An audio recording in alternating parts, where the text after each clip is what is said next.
नमस्कार। ज्योतिष शास्त्र में श्रद्धा और विश्वास रखने वाले सभी जातकों का पारलौकिक जगत चैनल में बहुत बहुत स्वागत है। नव वर्ष 2023 की शुरुआत पिछले रविवार से हो चुकी है और वर्ष 2023 को लेकर आपके मन में बहुत अधिक उत्सुकता भी है, बहुत सारे सपने भी हैं, बहुत सारी आशाएं हैं, अपेक्षाएं हैं। आप लोगों ने कमेंट करके अनुरोध किया कि वर्ष 2023 को लेकर एक एक्सक्लूसिव वीडियो अपलोड करें, जिसे कम से कम ये जानकारी रहे कि वर्ष 2023 में कौन कौन सी घटनाएं प्रमुख रूप से घटित होने जा रही हैं, ताकि उसी के अनुसार पहले से प्लानिंग करके उसका लाभ लिया जा सके। इसी बात को दृष्टिगत रखते हुए इस वीडियो में चर्चा करेंगे उन 10 प्रमुख घटनाओं के बारे में जो आपकी कुंडली में ग्रहों के गोचर के आधार पर घटित हो सकती हैं। लेकिन इससे पहले चर्चा कर लेते हैं वर्ष 2022 में घटित कुछ प्रमुख घटनाओं के बारे में, जिनको लेकर आपको जीवन में बहुत अधिक संघर्ष करना पड़ा होगा, कष्ट भी झेलना पड़ा होगा। क्योंकि जब आप पास्ट की घटनाओं के कारणों को समझेंगे और समझ करके सावधान रहेंगे तो 2023 में वैसे ही योग बनने पर आप पहले से ही सतर्क हो जाएंगे और अपनी सुरक्षा कर लेंगे, साथ ही साथ अच्छे योगों का लाभ भी प्राप्त कर सकेंगे। ये विश्लेषण आपकी चंद्र राशि के आधार पर किया जा रहा है और वीडियो के अंत में मैं आपको ग्रहों के उपाय भी बताऊंगा। दूसरी बात यह है कि मैंने अपना व्हाट्सएप नंबर शेयर कर दिया है। उस नंबर के अलावा आप कमेंट बॉक्स में दिए गए किसी अनजान व्यक्ति के द्वारा जो नंबर दिया जा रहा है उस पर कांटेक्ट मत कीजिएगा। मेरा जो कांटेक्ट नंबर है, व्हाट्सएप नंबर है, वो आपको डिस्क्रिप्शन बॉक्स में मिल जाएगा। चलिए वीडियो शुरू करते हैं। तो पहले बात करते हैं 2022 में बने हुए कुछ ऐसे योगों के बारे में जिनके कारण आपको बहुत अधिक कष्ट झेलना पड़ा होगा। देखिए, 27 जून को मंगल का राशि परिवर्तन हुआ और 27 जून से 10 अगस्त तक मंगल का गोचर मेष राशि में था और मेष राशि में राहु का गोचर पहले से ही था। तो राहु और मंगल जब एक साथ होते हैं तो अंगारक योग बनता है। अंगारक योग वो योग है जो हर चीज को जला करके राख कर देता है। अत्यधिक क्रोध का कारक होता है अंगारक योग। चूंकि राहु भी साथ में है तो राहु के कारण किसी बात को लेकर भ्रम की स्थिति बनी होगी, गलत फहमी बढ़ी होगी और अचानक से क्रोध आया होगा। और राहु किसी भी चीज़ को बहुत अधिक बढ़ा देते हैं, तो क्रोध और उग्रता अचानक से बहुत ज़्यादा बढ़ गई होगी। बहुत तेज, बहुत तीव्र क्रोध आपको आया होगा और हो सकता है कि क्रोध और उग्रता के कारण कोई ऐसी घटना घट गई हो जिससे आपका काम तो बिगड़ ही गया होगा, कोर्ट कचहरी की नौबत भी आई होगी। और हो सकता है कि गुस्से में आपने कोई ऐसा डिसीजन ले लिया हो जिस पर आपको बाद में बहुत अधिक पछताना भी पड़ा होगा। अत्यधिक मानसिक तनाव और आर्थिक संकट की स्थिति से गुजरे होंगे। खर्च बेतहाशा बढ़ गया होगा। अस्पताल और कोर्ट कचहरी के चक्कर लगा लगा करके आप परेशान हो गए होंगे। बनी बनाई योजनाएं आपकी बिगड़ गई होंगी। जीवन साथी या बिजनेस पार्टनर के साथ भी तनाव की स्थितियां बनी होंगी और माता के स्वास्थ्य में, पिता के स्वास्थ्य में भी कमी देखने को आई होगी। इसके अलावा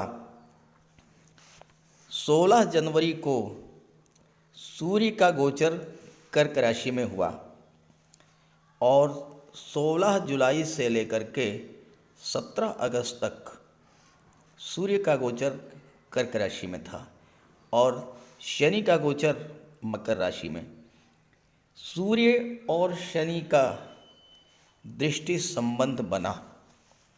ज्योतिष शास्त्र में सूर्य और शनि के संबंध को अत्यधिक खराब माना गया है, क्योंकि सूर्य और शनि एक दूसरे से शत्रुत्व व्यवहार करते हैं। तो शनि की दृष्टि पड़ने से सूर्य पीड़ित हुए और सूर्य की दृष्टि पड़ने से शनि पीड़ित हुए। सूर्य क्या है? ग्रहों के राजा हैं, और जब राजा ही पीड़ित हो तो क्या हुआ होगा? सूर्य पिता के कारक हैं, पिता को कष्ट हुआ होगा। सूर्य आपके आत्मविश्वास के, आपकी विल पावर के कारक हैं, तो आत्मविश्वास में कमी आई होगी, इच्छा शक्ति में कमी आई होगी। सूर्य शासन प्रशासन और सरकारी नौकरी के कारक हैं, वहाँ भी स्थितियाँ आपके अनुकूल नहीं रही होंगी। वर्कलोड बढ़ा होगा, अधिकारियों का, सहयोगियों का साथ नहीं मिला होगा। प्रमोशन वेतन वृद्धि का मामला था, उसमें भी रुकावट आई होगी। अगर आपका कोई काम सरकारी अधिकारियों से था, वह कार्य भी आपका प्रभावित हुआ होगा। शिक्षा प्रतियोगिता के क्षेत्र में भी बाधाएं आई होंगी। और चूँकि शनि जब पीड़ित हुए, तो शनि क्या है? कर्म के कारक हैं, तो आपको कार्य क्षेत्र में तरह तरह की विघ्न बाधाएं झेलनी पड़ी होंगी। पहले तो कोई काम आप शुरू ही नहीं कर पाए होंगे, और अगर आपने किसी तरह से काम शुरू कर दिया होगा, इतनी रुकावटें आई होंगी कि आपने काम छोड़ दिया होगा। सूर्य और शनि के पीड़ित होने के कारण जो जातक हार्ट पेशेंट थे, जो हाई ब्लड प्रेशर के शिकार थे, ऐसे जातकों को हार्ट प्रॉब्लम्स बढ़ी होंगी, एंजाइना पेन की प्रॉब्लम बढ़ी होगी, ब्लड प्रेशर बढ़ा होगा, हो सकता है कि माइनर अटैक भी आया हो, नेत्र कष्ट भी हुआ होगा। और शनि के कारण आपको जोड़ों में दर्द, पिंडलियों में दर्द, घुटनों में दर्द, वायु विकार, आर्थराइटिस, एनीमिया, पीलिया, फ्रैक्चर, हड्डियों का टूटना, ये सब समस्याएं आपको शनि के कारण झेलनी पड़ी होंगी। और इसके अलावा शनि के कारण आपको 29 अप्रैल से 12 जुलाई के बीच में विशेष परेशानी झेलनी पड़ी रही होगी, क्योंकि शनि अत्यंत मंद गति से गतिमान होते हैं, और जब एक ही ग्रह 2.5 महीने में 2 बार राशि परिवर्तन करे, तो आप सोच सकते हैं कि कितनी उथल पुथल मची होगी। 29 अप्रैल को शनि ने राशि परिवर्तन किया, मकर राशि से चले गए कुंभ राशि में, और 12 जुलाई को वापस आ गए मकर राशि में। तो 2.5 महीने में 2 बार राशि परिवर्तन किया, और इसी बीच में बकरी भी हो गए, तो इससे भी बहुत अधिक परेशानी आपको झेलनी पड़ी होगी। और जो तीसरी घटना रही वो ये थी कि वर्ष 2022 में 2 बार चंद्र ग्रहण और सूर्य ग्रहण पड़े, 30 अप्रैल और 10 मई को, और उसके बाद 25 अक्टूबर और 8 नवंबर। 2 बार सूर्य ग्रहण, 2 बार चंद्र ग्रहण। तो 30 अप्रैल और 16 मई, इसके आसपास का जो एक सप्ताह का टाइम पीरियड रहा, वो आपके लिए कष्ट कर रहा होगा। और ऐसे ही 25 अक्टूबर से लेकर के 8 नवंबर के बीच का जो समय है, इसके एक सप्ताह पहले और एक सप्ताह बाद का समय, वो आपके लिए कष्ट कर रहा होगा। तो ये तो कुछ प्रमुख घटनाओं के बारे में मैंने चर्चा की है। अब बात करते हैं 2023 में ऐसी कौन सी 10 घटनाएं हैं जो आपके साथ घटित होने के प्रबल योग बनते हैं। तो ये है तुला राशि के जातकों की कुंडली। वर्ष 2023 में आपकी कुंडली में 4 बड़े ग्रह राशि परिवर्तन करेंगे। शनिदेव जो कि कुंडली के चतुर्थ भाव में हैं, 17 जनवरी को राशि परिवर्तन करके पंचम भाव में आ जाएंगे। देवगुरु जो कि कुंडली के छठे भाव में है, राशि परिवर्तन करेंगे और 21 अप्रैल को कुंडली के सप्तम भाव में आ जाएंगे। राहु राशि परिवर्तन करेंगे 30 अक्टूबर को और 30 अक्टूबर को कुंडली के छठे भाव में आ जाएंगे। और केतु राशि परिवर्तन करेंगे 30 अक्टूबर को और कुंडली के 12वें भाव में आ जाएंगे। इसके अलावा सूर्य, मंगल, बुध, शुक्र ये तो लगभग हर महीने राशि परिवर्तन करते रहेंगे। अब 2023 की जो पहली प्रमुख घटना है वो आपकी कुंडली में विष्णु लक्ष्मी योग बनने को लेकर है और ये शनि और शुक्र के द्वारा बनाई जाएगी। आपके राशि के स्वामी हैं शुक्र। शुक्र जो कि धन, वैभव, ऐश्वर्य, सुखों के, लग्जरी, कंफर्ट, विलासिता के कारक हैं, धन, समृद्धि, संपन्नता के कारक हैं, वो शनि के साथ विष्णु लक्ष्मी योग बनाएंगे। विष्णु लक्ष्मी योग कैसे बनता है?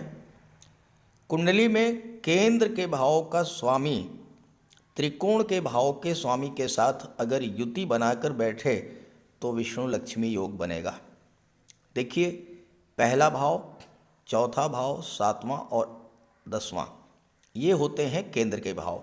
पंचम और नवम ये होते हैं त्रिकोण के भाव।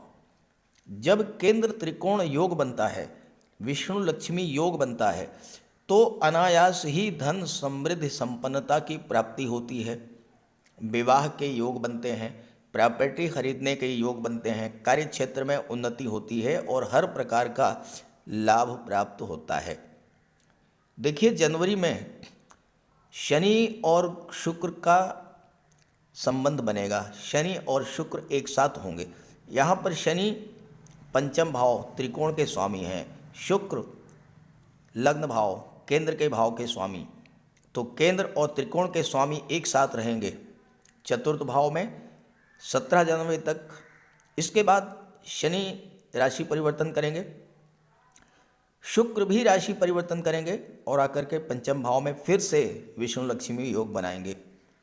शुक्र 22 जनवरी को आएंगे यहाँ पर। तो इस तरह से जनवरी माह में आपकी कुंडली में शुक्र और शनि का विष्णु लक्ष्मी योग बनेगा चतुर्थ भाव में, जहाँ से भौतिक सुखों की प्राप्ति होती है, और पंचम भाव में जहाँ से संतान की प्राप्ति होती है। शिक्षा और प्रतियोगिता के लिए ये योग सफलतादायक होगा।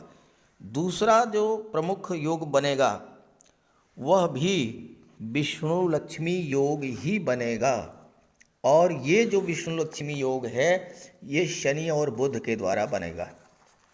बुध और शनि भी प्रबल मित्र हैं। 27 फरवरी से 16 मार्च, आप डेट नोट कर लीजिए, बहुत महत्वपूर्ण ये योग बनने जा रहा है।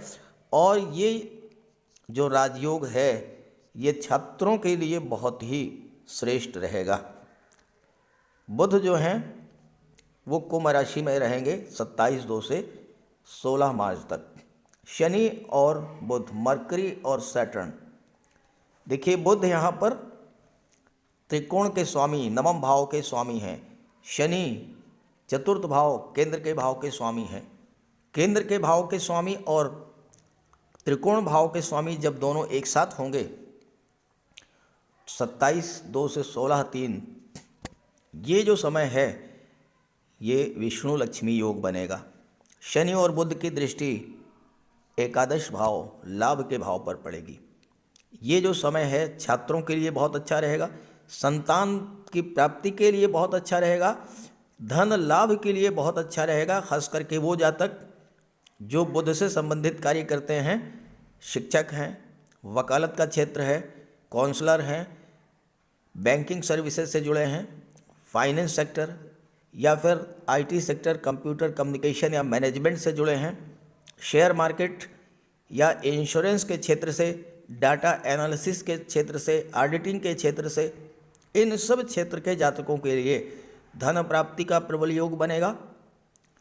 बुध यहाँ 12वें भाव के भी स्वामी हैं। जो छात्र प्रतियोगी परीक्षा की तैयारी कर रहे हैं, खास करके कंप्यूटर कम्युनिकेशन और मैनेजमेंट के क्षेत्र में, 27 फरवरी से 16 मार्च का जो समय है उनके लिए किसी विदेशी कंपनी में जा कर के नौकरी करने के लिए अत्यंत श्रेष्ठ रहेगा। और इसके अलावा बुध व्यापार के भी कारक होते हैं। भाग्य भाव के स्वामी होकर के, विदेश भाव के स्वामी होकर के शनि के साथ विष्णु लक्ष्मी योग बनाएंगे, तो ये समय व्यापारियों के लिए भी अत्यंत श्रेष्ठ होगा।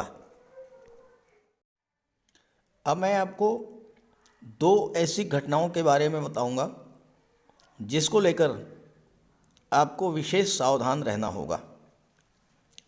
सूर्य का गोचर कुंभ राशि में होगा 13 फरवरी को। 13 फरवरी से लेकर 15 मार्च सूर्य का गोचर कुंभ राशि में शनि के साथ होगा।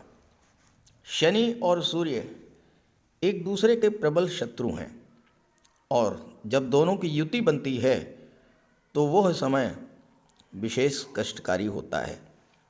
और जो चौथी घटना है वो मंगल को लेकर के है। मंगल का गोचर 1 जुलाई से 18 अगस्त सिंह राशि में होगा, और मंगल लाभ के भाव में गोचर करेंगे और पंचम भाव पर दृष्टि डालेंगे, जो कि संतान का भाव होता है। सूर्य और शनि जब एक साथ होंगे तो सूर्य भी पीड़ित होंगे और शनि भी पीड़ित होंगे। तो इससे सूर्य क्या हैं? सूर्य शासन प्रशासन के हैं, सूर्य पिता के कारक हैं। तो कार्य क्षेत्र में आपके लिए समस्याएं आएंगी, पिता का स्वास्थ्य खराब हो सकता है। साथ ही साथ शासन प्रशासन से जुड़े हुए अधिकारियों का सहयोग आपको नहीं मिलेगा, तो कार्य क्षेत्र में भी रुकावट आएगी, काम में मन नहीं लगेगा और आपका लाभ भी प्रभावित होगा। और इसके अलावा वो जातक जो कि हार्ट प्रॉब्लम्स या हाई ब्लड प्रेशर के शिकार हैं, उन्हें विशेष सावधान रहना होगा। एंजाइना पेन की प्रॉब्लम हो सकती है, माइनर अटैक तक आ सकता है, नेत्र कष्ट भी हो सकता है। और शनि जब पीड़ित होंगे तो आपको अर्थराइटिस, जोड़ों में दर्द, घुटनों में दर्द, पिंडलियों में दर्द, वायु विकार, एनीमिया, पीलिया, फ्रैक्चर, हड्डियों का टूटना, ये सब समस्याएं आपके सामने आ सकती हैं। 1 जुलाई से 18 अगस्त के बीच भी आपको विशेष सावधान रहना होगा, क्योंकि इस गोचर काल में मंगल की दृष्टि पंचम भाव पर पड़ेगी। पंचम भाव संतान का होता है। गर्भवती माताओं को विशेष सावधानी बरतनी होगी, क्योंकि मंगल ब्लड और सर्जरी के कारक होते हैं। मंगल की अष्टम दृष्टि छठे भाव पर पड़ेगी, जो कि रोगों का होता है।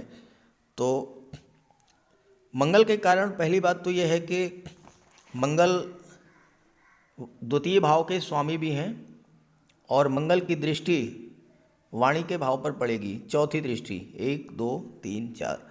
जब मंगल की चौथी दृष्टि वाणी के भाव पर पड़ेगी, मंगल उग्र ग्रह है, तो आपके स्वभाव में उग्रता, क्रोध बढ़ेगा, और इसका परिणाम ये होगा कि लड़ाई झगड़े भी हो सकते हैं, कोर्ट कचहरी की नौबत बन सकती है, परिवार में तनाव की स्थितियां बन सकती हैं।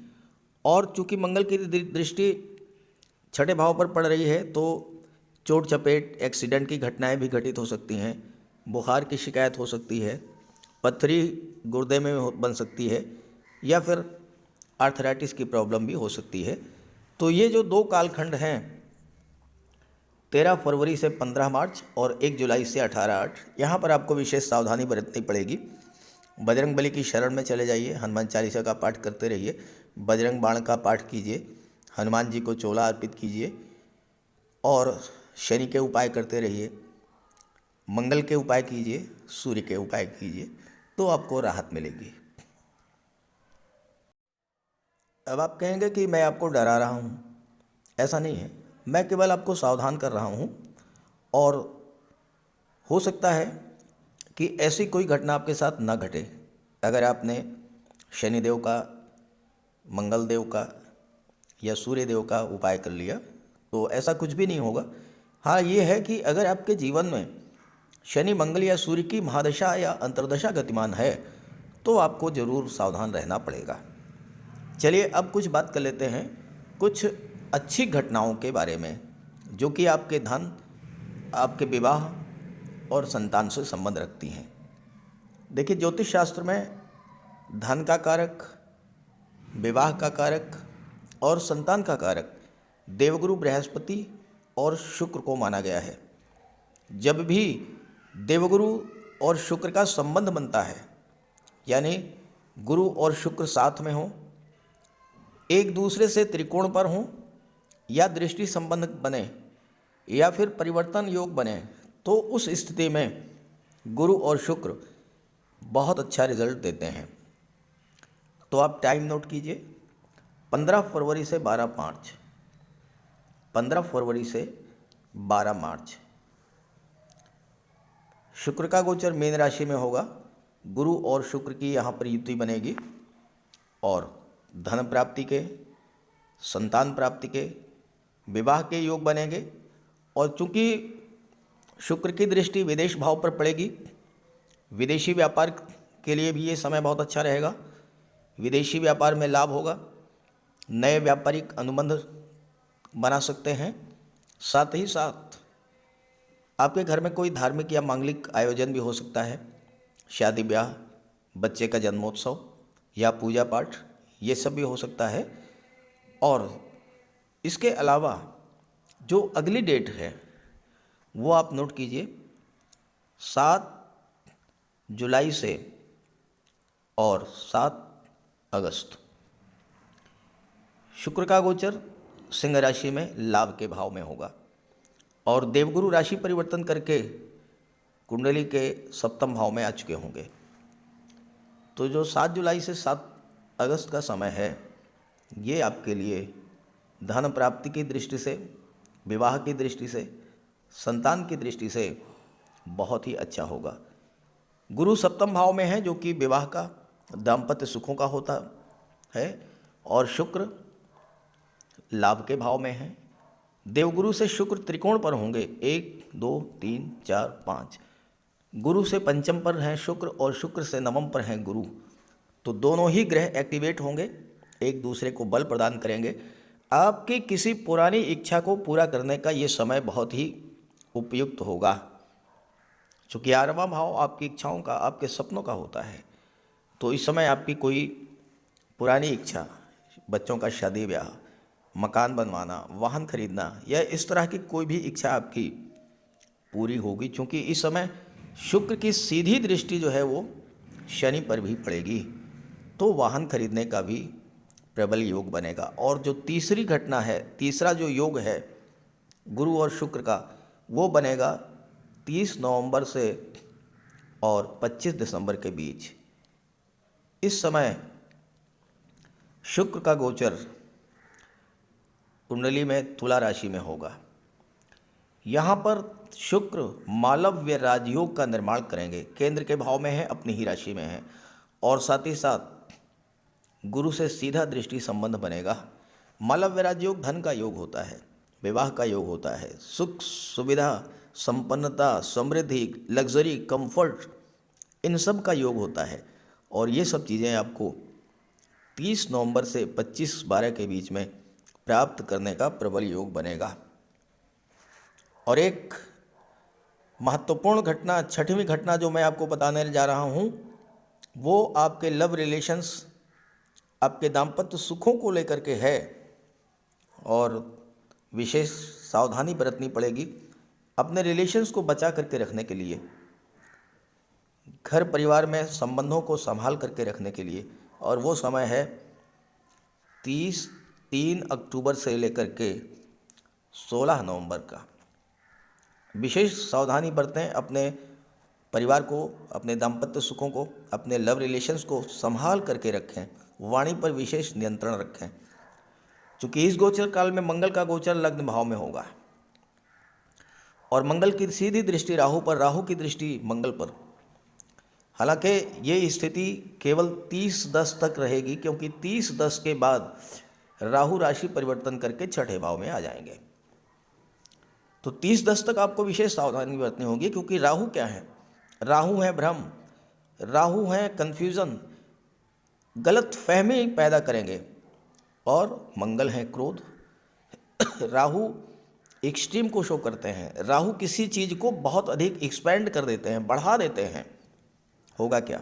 लव रिलेशंस में या पारिवारिक जीवन में छोटी बात पर कोई जरा सी बात हुई, झगड़ा हुआ, क्रोध आया, इतनी विस्फोटक स्थिति बन जाएगी कि अगर आपने अपने आप पर नियंत्रण ना किया तो बहुत ही नुकसान हो सकता है, गंभीर परिणाम आ सकते हैं, और कुछ ऐसा भी आप कर सकते हैं जिस पर आपको बहुत अधिक पछताना पड़े। तो सावधान रहिएगा। 3 अक्टूबर से 30 अक्टूबर तक, हालांकि यहाँ पर देवगुरु का गोचर रहेगा, तो देवगुरु स्थितियों को उतना ज़्यादा तो बिगड़ने नहीं देंगे, क्योंकि देवगुरु ज्ञान बुद्धि विवेक को जागृत करेंगे, तो स्थितियाँ नियंत्रण में ही रहेंगी, फिर भी सावधानी अपेक्षित है। 7वीं भविष्यवाणी जो है वो छात्रों को लेकर के है। ज्योतिष शास्त्र में सरकारी नौकरी का कारक सूर्य, बुध, गुरु और मंगल को माना गया है, और बुध तो ऑलमोस्ट सूर्य के साथ रहेंगे ही। विशेष चर्चा होगी गुरु, सूर्य और मंगल को लेकर के। 15 मार्च से 14 अप्रैल ये बहुत महत्वपूर्ण समय रहेगा छात्रों के लिए। 15 मार्च से लेकर के 14 अप्रैल सूर्य का गोचर 6ठे भाव में होगा, और यहाँ पर सूर्य गुरु की युति बनेगी। 6ठा भाव जो होता है वो नौकरी का होता है, और जब सूर्य और गुरु एक साथ होंगे तो सरकारी नौकरी, खास करके IAS, IPS, सिविल सर्विसेज की तैयारी कर रहे हैं जो जातक, उनके लिए, या जो जातक फाइनेंस सेक्टर में जाना चाहते हैं, एजुकेशन सेक्टर में जाना चाहते हैं, उनके लिए ये समय बहुत ही श्रेष्ठ रहेगा। गुरु और सूर्य दोनों की दृष्टि विदेश भाव पर पड़ेगी, तो जो लोग विदेश सेवा में जाना चाहते हैं, किसी विदेशी कंपनी में, किसी मल्टीनेशनल कंपनी में जॉब की सर्च कर रहे हैं, उनके लिए भी 15 मार्च से 14 अप्रैल का समय विशेष महत्वपूर्ण रहेगा। और अगर आपने एफर्ट्स किए और आपकी कुंडली में सूर्य और गुरु मजबूत हुए, या फिर सूर्य या गुरु की महादशा अंतर्दशा गतिमान हुई, तो नौकरी मिलने का प्रबल योग बनेगा। इसके बाद अगली डेट है 17/8 से 17/9। 17/8 से 17/9 के बीच में 17 अगस्त से 17 सितंबर सूर्य का गोचर सिंह राशि में, अपनी ही राशि में होगा, और यहाँ पर लाभ के भाव में सूर्य होंगे। सूर्य की दृष्टि पंचम भाव पर पड़ेगी, संतान और शिक्षा के भाव पर। हालांकि सूर्य शनि का दृष्टि संबंध बनेगा, तो स्वास्थ्य को लेकर तो थोड़ा सावधानी बरतनी होगी, लेकिन शिक्षा प्रतियोगिता की दृष्टि से ये समय बहुत अच्छा होगा, क्योंकि शनि के कारण आपके अंदर परिश्रम करने की क्षमता बढ़ेगी, और सूर्य आपके विल पावर को स्ट्रॉन्ग करेंगे, आपका आत्मविश्वास बढ़ाएंगे, और आप सफलता अर्जित करेंगे। अब बात कर लेते हैं मंगल के बारे में। जो लोग सैन्य क्षेत्र में, रक्षा क्षेत्र में, रक्षा अनुसंधान के क्षेत्र में, पुलिस विभाग में, मेडिकल और सर्जरी के क्षेत्र में, टेक्निकल फील्ड में जाना चाहते हैं, उनके लिए मंगल का गोचर विशेष महत्व का होगा। समय आप नोट कर लीजिए, 18/8 से लेकर के और 3/10। मंगल का गोचर 12वें भाव में होगा, और मंगल की सीधी दृष्टि 6ठे भाव पर पड़ेगी। यहाँ पर गोचर करते हुए चौथी दृष्टि मंगल की 3रे भाव पर पड़ेगी, जिसके मंगल कारक होते हैं। आपके पराक्रम पुरुषार्थ में वृद्धि होगी, आपके अंदर असीम ऊर्जा का संचार करेंगे मंगल, और साथ ही साथ आप अगर army, air force, navy, military, police विभाग, या फिर गेम्स, स्पोर्ट्स, या medical, surgery, technical field, engineering, fire related areas, इन सब क्षेत्रों में जॉब की तलाश कर रहे हैं, तो आपको नौकरी मिलेगी, रोज़गार मिलेगा। ये थी 8वीं भविष्यवाणी। नवी भविष्यवाणी व्यापार को लेकर है। व्यापार के प्रमुख कारक होते हैं बुध, और बुध का संबंध शनि शुक्र से बनता है, या बुध कुंडली के चतुर्थ भाव में, दशम भाव में या 12वें भाव में जब गोचर करते हैं तो व्यापार के प्रबल योग बनते हैं, क्योंकि बुध आपकी कुंडली में भाग्य भाव के भी स्वामी हैं और विदेश भाव के स्वामी हैं। तो बुध 7 फरवरी से 27 फरवरी बहुत शॉर्ट पीरियड होता है बुध के गोचर का, लगभग 15 दिन। बुध चतुर्थ भाव में मकर राशि में गोचर करेंगे, दृष्टि पड़ेगी दशम भाव पर, तो व्यापार के लिए, व्यापार में उन्नति के लिए ये समय बहुत ही अच्छा होगा। इसके बाद 16 मार्च से 31 मार्च, 16/3 से और 31/3 बुध का गोचर कुंडली के छठे भाव में होगा, और यहाँ पर गुरु भी होंगे। बुध की दृष्टि 12वें भाव पर पड़ेगी, विदेश भाव पर, और बुध विदेश भाव के स्वामी भी हैं और भाग्य भाव के भी स्वामी हैं। विदेशी व्यापार के लिए 16 मार्च से 31 मार्च का समय जो है बहुत ही महत्वपूर्ण समय होगा। इसके अलावा 8 जुलाई से और 25 जुलाई बुध का गोचर दशम भाव में होगा, और ये समय भी व्यापार के लिए बहुत ही महत्वपूर्ण है।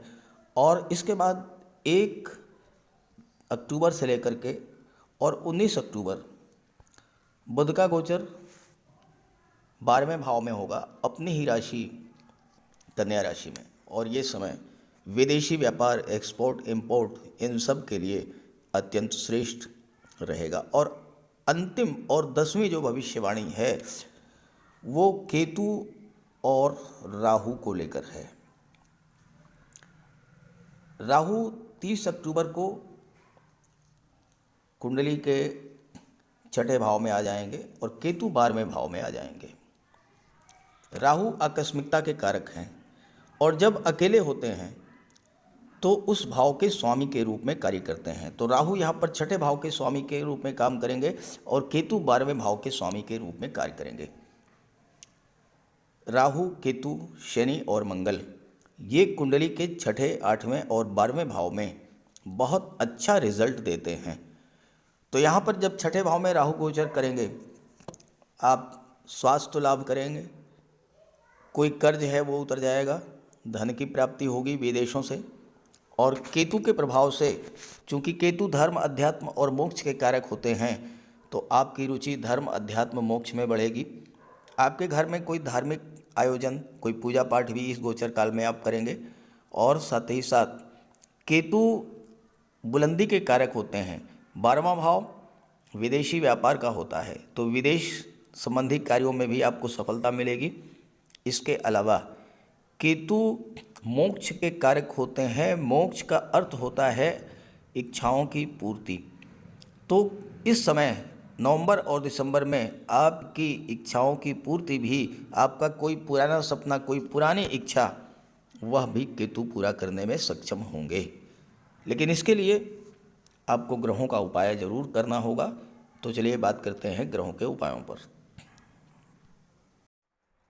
किसी भी जातक की कुंडली में बनने वाले राजयोगों का संपूर्ण लाभ उसे तब मिल पाता है जब राजयोग बनाने वाले ग्रह कुंडली में मजबूत स्थिति में हों। और ज्योतिष शास्त्र में ग्रहों को बल प्रदान करने के लिए उपायों की व्यवस्था की गई है। तो अगर आपकी जन्म कुंडली में राजयोग बनाने वाले ग्रह कमज़ोर स्थिति में हैं, अंश बल से कमज़ोर हैं, तो ग्रहों का उपाय ज़रूर कीजिए। इससे ग्रहों को बल प्राप्त होगा और आपको राजयोग का संपूर्ण लाभ प्राप्त हो पाएगा। सबसे पहले मंगल की बात करते हैं। इसके लिए बजरंगबली की उपासना कीजिए, हनुमान जी की आराधना कीजिए, हनुमान चालीसा का पाठ कीजिए, हनुमान जी के मंदिर में जाकर के उनके चरणों में बैठिए और उनके चरणों का सिंदूर अपने मस्तक पर धारण कीजिए। मंगलवार के दिन स्नान के बाद लाल वस्त्र धारण कीजिए। मंगलवार का व्रत रखिए। हनुमान जी को सिंदूर में चमेली का तेल मिला करके अर्पित करें। हनुमान जी को चोला चढ़ाएं और मूंगा धारण कर सकते हैं, लेकिन किसी योग्य ज्योतिषी से परामर्श लेकर। और मंगलवार के दिन लाल वस्त्र, गेहूं, गुड़ और तांबे का दान करने से भी मंगल को बल प्राप्त होता है। जहाँ तक देवगुरु की बात है, देवगुरु बृहस्पति को प्रसन्न करने के लिए गुरुवार का व्रत रखिए। 5 गुरुवार, 11 या 43 गुरुवार का व्रत रखें।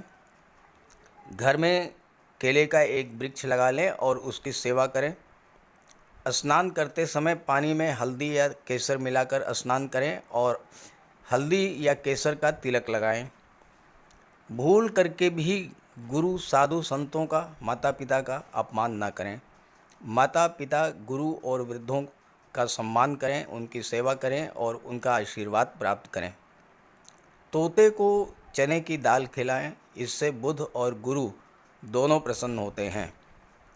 पुखराज भी धारण कर सकते हैं गुरुवार के दिन, लेकिन योग्य ज्योतिषी का परामर्श लेकर ही कोई रत्न धारण करें। ज़्यादा बेहतर ये है कि हल्दी की एक गांठ पीले वस्त्र में बांधकर अपने बाजू में बांध लीजिए और पीले रंग के वस्त्रों का ज़्यादा प्रयोग कीजिए। चादर, तकिए, गिलाफ ये सब पीले रंग के रखिए, पर्दे। शुक्र को बल प्राप्त हो, इसके लिए माता लक्ष्मी की उपासना कीजिए और 21 या 31 शुक्रवार को व्रत रखें। शुक्रवार के दिन सफ़ेद रंग के वस्त्र, चीनी, चावल, दूध और दही, घी से बने पदार्थों का सेवन करें। और शुक्रवार के दिन सफ़ेद वस्त्र, चावल, चीनी, घी, श्रृंगार सामग्री, कपूर, मिश्री और दही, इन सब चीज़ों का यथाशक्ति दान करें। डायमंड धारण कर सकते हैं, लेकिन हीरा धारण करने से पहले योग्य ज्योतिषी का परामर्श ले लें। महिलाओं का सम्मान करें। शुक्रवार के दिन कन्याओं को खीर और मिष्ठान का भोजन कराएं। इत्र का प्रयोग करें। घर को साफ सुथरा रखें और भगवान शिव को श्वेत पुष्प अर्पित करें। जहाँ तक बुध की बात है, तो बुधवार के दिन तुलसी का पौधा लगाकर उसकी सेवा करें। गाय की सेवा करें। गाय को हरा चारा खिलाएं। हरियाली बढ़ाने वाले पौधे लगाएं और दान करें पौधों का, क्योंकि बुध को हरा रंग अत्यंत प्रिय है। बुधवार को घर के मेन डोर पर 5 पल्लों का तोरण लगा दें और किन्नर को दान देकर उसका आशीर्वाद प्राप्त करें। देवी दुर्गा के मंदिर में हरे रंग की चूड़ियाँ दान करें। गणेश जी की उपासना करें और साबुत हरी मूंग हरे कपड़े में बांधकर अर्पित करें। बुधवार के दिन हरे रंग के रुमाल, मोजे और टाई का प्रयोग करें। ओम बुम बुधाय नमः इसका एक माला जाप करें। पन्ना धारण कर सकते हैं, लेकिन परामर्श के बाद किसी योग्य ज्योतिषी से। और ना तो झूठ बोलें और ना ही किसी को अपशब्द कहें। जहाँ तक शनिदेव की बात है, तो कम से कम 19 और ज़्यादा से ज़्यादा 51 शनिवार का व्रत रखें। पीपल के वृक्ष के नीचे सरसों के तेल का दीपक जलाएं शनिवार के दिन। शनिवार के दिन एक प्याले में, एक कटोरी में सरसों का तेल लेकर के उसमें अपना चेहरा देखिए और फिर उस तेल को दान कर दीजिए। उड़द से बनी पंजीरी, पकौड़ा, चीला, बड़ा, इन सब का सेवन करिए। सरसों के तेल में बने भोज्य पदार्थों का सेवन कीजिए। शनिवार के दिन कंबल, जूता, चप्पल, लोहा, काला तिल, काला उड़द, काले वस्त्र और जटा वाले नारियल दान दें। नीलम धारण कर सकते हैं, लेकिन नीलम धारण करना किसी योग्य ज्योतिषी से परामर्श लेकर धारण करें, क्योंकि नीलम रंग से राजा भी बना देता है और कभी कभी अगर नीलम आपके लिए शुभ नहीं हुआ तो राजा से रंक भी बना देता है। इसलिए नीलम का प्रयोग बहुत सोच समझ कर करें। ज़्यादा बेहतर ये है कि आप गरीबों की हेल्प करें। कोई भी गरीब, लाचार, असहाय, दिव्यांग व्यक्ति आपके पास आता है, मदद कीजिए यथासंभव। और किसी भी गरीब व्यक्ति को कष्ट ना दें। साथ ही साथ ऐसे कार्य ना करें जो कि शनिदेव को पसंद नहीं है। शनिदेव को छल कपट, झूठ, फरेब, बेईमानी, आलस्य ये सब पसंद नहीं है, तो ऐसे कार्य मत कीजिए। और शनिदेव को अनुशासन, परिश्रम, मेहनत, ईमानदारी और सच्चाई ये पसंद है, तो ये आप अपने अंदर इन गुणों को विकसित करें, शनिदेव प्रसन्न होंगे। तो उपाय ज़रूर कीजिएगा, इससे आपको लाभ होगा। नमस्कार।